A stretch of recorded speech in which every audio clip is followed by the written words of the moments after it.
Бисмиллахи-рахмани-рахим. Вие го слушате осмиот дел од книгата Аллаховиот зикр. Ова е македонски превод на говорот кој го одржал Хазрети Мирза Баширудин Махмуд Ахмад разијалаху анху, халифатул Месих II, во текот на Џалса Салана, годишен собир на Ахмадија муслиманскиот џемаат на 28 декември 1916 година, и Фазл Умар фондацијата го печатела на урду јазик како Зикир и Иллахи. Рабва, декември 1982 година. हुस्न के जादू मुझे दीवाना बना दे, हुस्न के जादू मुझे दीवाना बना दे. Во заедничките намази имамот спомнува зборови кои создаваат страв пред Аллах. Кога се поучи Аллаху Екбер, тој е предупреден, стои со целосно внимание затоа што тој во чие присуство стоиш е најголем. Тогаш после некое време, кога мислите ќе бидат расеани, имамот повторно го дава истиот подсетник. Повторно после некое време се вели: Семи Аллаху лиман хамида. Бог го слуша оној што го фали, подсетувајќи го оној што клања дека за да има корист од намазот, времето мора да го потроши во фалење на Аллах, инаку времето е загубено. Повторуваните подсетувања од имамот ги држи следбениците будни и внимателни. Затоа имамот има положба пред оние што клањаат. Тој постојано ги подсетува дека стојат во присуство на најголемиот од сите кралеви и затоа мораат да стојат со целосно внимание. Исламот не прифатил само една поза за намазите, туку различни позиции. Ако некој го обзема други мисли, неговото руку, наведување и сежда, паѓањето на тло, го подсетуваат. Дури и некој од навика да се движи низ овие позиции, соодветните движења го држат буден. Обожавањето во други религии не ја поседува оваа одлика. Таа е единствена за исламот.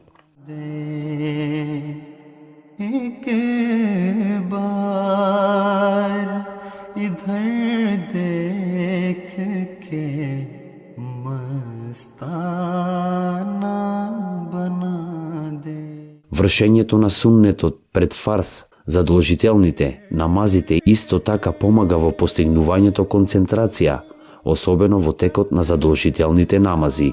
Природен закон е знаците за нештата што доаѓаат да се појавуваат пред појавувањето на самите нешта и последиците да продолжуваат после нивното избивање.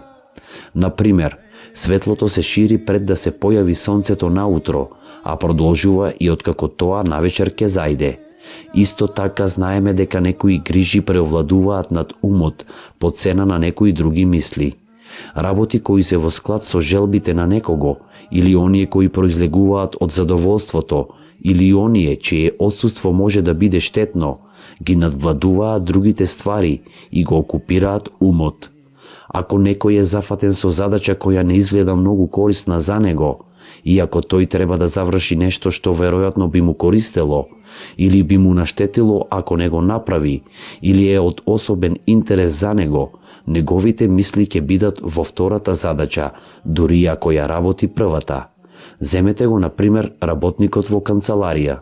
Ако тој треба да заврши некоја работа после таа во канцеларијата, тој на таа работа ќе почне да мисли уште час, два пред да биде готов со работата во канцеларијата. Обратно, ако тој е зафатен со важна работа во канцеларијата, тој ќе продолжи да мисли на неа и откако ќе излезе од таму. Само после некое време ќе биде во можност целосно да се концентрира на останатите своји работи. Честниот пратеник салаллаху алейхи веселем го пропишел суннетот пред и после фарзот, за да се осигури дека фарзот нема да биде расипан со збунети мисли. Таквите расеани мисли за време на суннетот се потиснуваат и го прават човекот целосно припреман и внимателен во текот на вршењето на фарз намазот. Слично на тоа, Одреден е суннет после фарс намазот да ги спречи мислите околу надворешните задачи да не го расипат тие последниот дел од фарс намазот. Така целиот фарс намаз е заштитен. Како што реков, погрешните мисли обично се јавуваат кога една задача е при крај, а умот веќе е спремен за друга. Ако некој верува дека на крајот од фарс намазот крајот не е тука, туку потоа следува суннетот, неговите мисли ќе останат потиснати. Ова е една од главните мудрости заради која е одреден суннетот.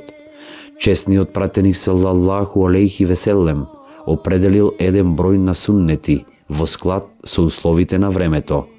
Времето на зухр, намазот, во раното предпладне, е време со голема ангажираност во другите задачи. Тој затоа определил 2 или 4 суннети пред и после фарзот. Тој одредил 2 стражари да го чуваат фарзот од залутаните мисли. Пред аср намазот, досна попладне, нема суннет, но има навафил. Можеме да ги извршиме, но можеме и да ги прескочиме, зашто тоа време е да се завршат работните обврски. Затоа намазот во ова време е многу краток, но тука е зикрот помеѓу аср и магриб, вечерниот намазот. Пред магриб намазот нема суннет, затоа што времето е многу кратко, но за тоа е овде суннетот после магриб. Вечерата се зема обично после магрибот. 2 суннета чуваат умот да не биде зафатен со храната или со други слични нешта. Пред иша намазот нема суннет, затоа што активностите пред иша не го оптоваруваат умот толку многу и толку долго, но тука се суннетите и витрот после иша кои го штитат умот од мислите за спиење. Витрот исто така може да се изврши подоцна.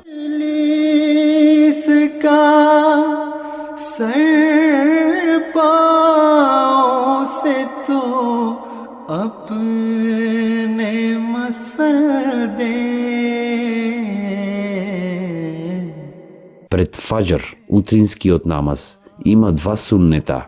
Тие служат да се ослободиме од дремежот.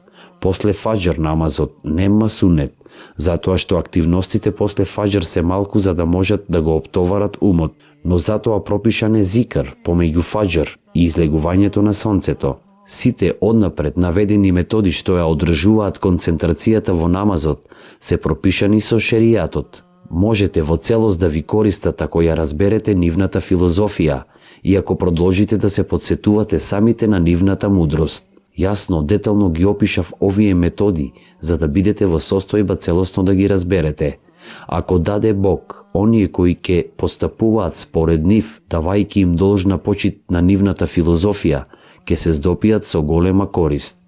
Исто така, треба да запамтите дека исто како што и човековото тело има споеви, така имаат и намазите.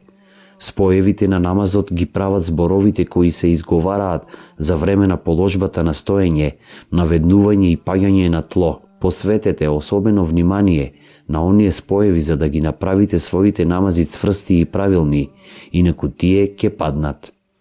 Други методи за одржување на концентрацијата. Јас овде ќе пишувам за методите кои не се бараат од шеријатот, но можат да помогнат во одржувањето на концентрацијата во намазот. Ако не сте во состојба да се концентрирате, зборовите учете ги полека. Човековиот ум веднаш одново ги оживува нештата кои често ги забележува, но тешко му е тоа да го направи со нештата кои поретко ги гледа. Ако хасо го гледате секој ден, вие кога ќе помислите на него, веднаш ќе се сетите како изгледа, но ако го гледате од време на време, неговиот изглед ќе се појави дури после извесен период, а и покрај тоа пак не многу јасно. Слично на тоа, ако научите некој јазик во детството, ќе се создаваат слики кога ќе бидат изговарани зборовите. Кога се изговараат зборовите вода и леп, тие брзо ќе не подсетат на вистинските нешта кои ги представуваат. Тоа не е случај со странските јазици. Умот сликата ја замислува дури после некое време. Кога децата учат англиски јазик и изговараат некој збор, како на пример мачка, тоа за нив нема да представува ништо повеќе од збор.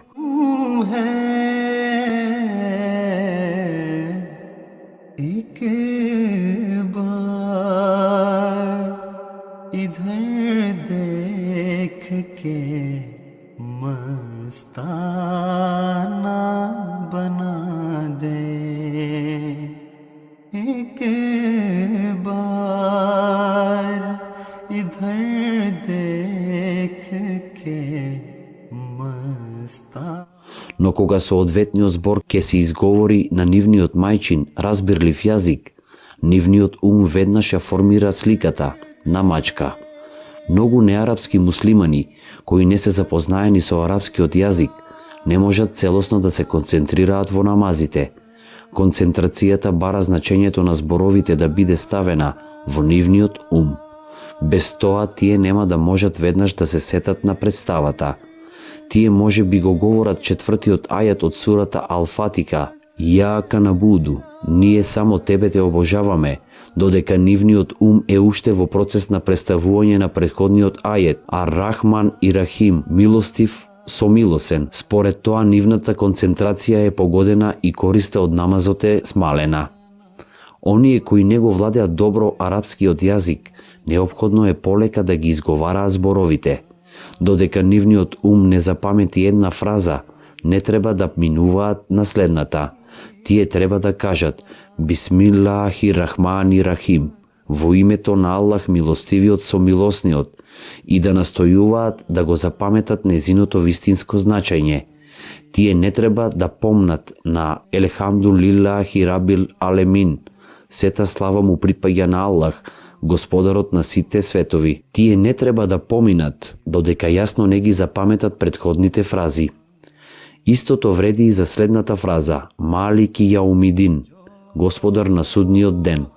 Доколку не стекнат навика за таквото постепено и промислено учење, зборовите на нивните усти ќе бидат различни од оние запаметените во умови. Дури и оние кои го разбираат арапскиот јазик, ќе имаат корист од учењето полека. Иако тие ќе бидат во можност брзо да ги разберат фразите, брзото учење нема да им даде време да се задлабочат во соодветните чувства, во нивното срце. И тие исто така треба полека да го учат честниот Куран и да го прекинуваат учењето со чести паузи. Бавното учење е добра навика не само во поглед на честниот Куран, туку и општо кога даваме или примаме совет и опомени. Еднаш Хазрети Абу Хуреира пренесувал некој хадис брзо и гласно. Хазрети Аиша прашала кој бил тоа и што прави. Тој го кажал своето име и рекол дека пренесува говор од честниот пратеник салаллаху алейхи веселем. Таа го прашала, дали тоа е начинот на кој честниот пратеник салаллаху алейхи веселем го држеше тој говор. Тој молчел. Начинот на честниот пратеник салаллаху алейхи веселем е да користите промилосен начин не само во учењето, туку и во разговорите. Следете го овој начин. Тоа ќе ја оттргне збунетоста помеѓу зборовите, кои ги изговарате и значењата формирани во вашиот ум. Тоа е извонреден начин на одржување на концентрацијата. 12-тиот метод го наредил честниот пратеник салаллаху алейхи веселем. Тој наредил очите да бидат концентрирани на местото на сеџдата, за време на намазот. Многу луѓе ја занемаруваат оваа наредба. Тие ги затвараат очите за време на намазот, мислејќи дека така ќе постигнат концентрација. Но не е така. Концентрацијата се постигнува само со отворени очи. Затоа честниот пратеник салаллаху алейхи веселем не советувал да ги држиме очите отворени. Во својата книга Авафул Маариф, мудроста на учените, Шахабудин Сухерварди вели дека за време на руку очите треба да бидат концентрирани на местото помеѓу двете стапала. Јас се согласувам со овој предлог. Тоа е корисно за очите и создава понизност.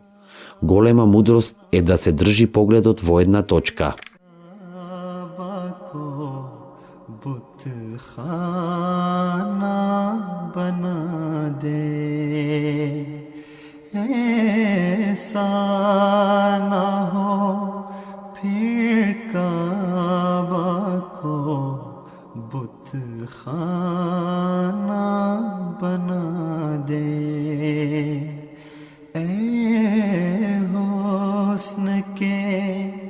जादू मुझे दी दीवाना बना दे मुझे दीवाना बना दे.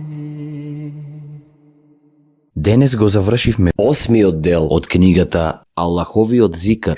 Еселаму алейкум.